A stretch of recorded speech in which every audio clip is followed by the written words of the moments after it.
हज़रत सलेमान फ़ारसी रज़ी अल्लाह तआला फरमाते हैं कि नबी पाक सल्लल्लाहु अलैहि वसल्लम हमें खुतबा देते और आप फरमाते, लोगों तुम पर एक अजीम महीना वो जलवा फिक्र होने वाला है।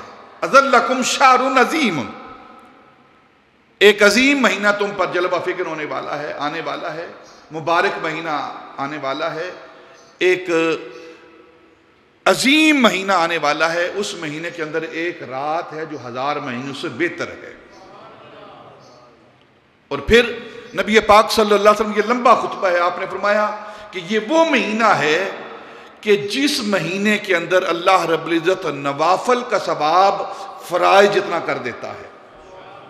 जो इंसान नफल पढ़ता है, नफली इबादत करता है, तो उसका सवाब अल्लाह रब्बुल इज़्ज़त फ़र्ज़ु जितना अता करता है। और फिर नबी पाक ने फरमाया कि इस महीने के अंदर फ़र्ज़ों का सवाब 7 से लेकर 700 गुना तक बढ़ा दिया जाता है। और ये वो महीना आने वाला है जो मवासात का महीना है, सब्र का महीना है। और सब्र की जजा नबी पाक ने फरमाया जन्नत है। और मवासात का महीना है। मवासात क्या है? एक है मसावात और एक है मवासात। मसावात क्या है? बराबरी। मसावात क्या है?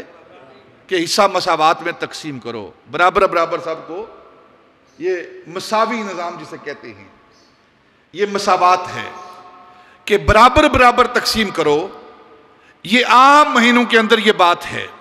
और जब माह रमज़ान आता है तो नबी पाक ने फरमाया ये मवासात का महीना है। क्या मतलब? यहां बराबरी नहीं बल्कि सब कुछ तकसीम कर दो, जो कुछ तुम्हारे पास है सब कुछ तकसीम कर दो, जो जो तुम तकसीम करना चाहते हो वो तकसीम करो। और नबी पाक सल्लल्लाहु अलैहि वसल्लम इस महीने में इस तरह खैरात करते थे जैसे दरिया बहता है।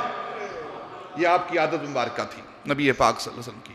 कसरत के साथ आप खैरात करते, सदकात करते, गरीब गुरबा मसाकीन के अंदर माल को तकसीम करते। ये नबी पाक सल्लल्लाहु अलैहि वसल्लम की सुन्नत मुबारक थी।